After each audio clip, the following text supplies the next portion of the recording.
Yes, they have a very big crowd. This is much wider than the Kill the Bill protest. In fact, from what I can see, the vast majority of people that are here are actually protesting against the rules around COVID, against vaccination, against the rules wearing masks. Lots of people are being told to take off their masks as they pass these people on the street.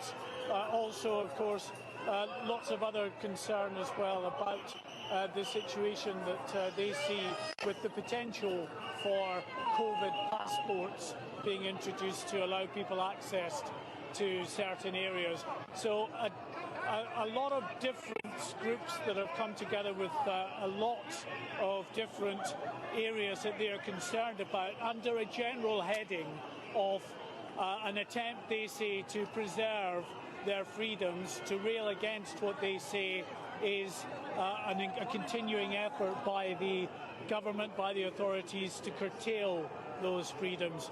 And there really is a very significant turnout here, at least 10,000, potentially more. It's a great day. It's a really lovely warm day in central London. So lots of people coming out here, and I just hear, people in the crowd shouting to those out shopping on Oxford Street who are wearing their masks, take your mask off, take your mask off. It's all a con. It's based on bad science. That's their viewpoint, of course. They're here. They're allowed to protest.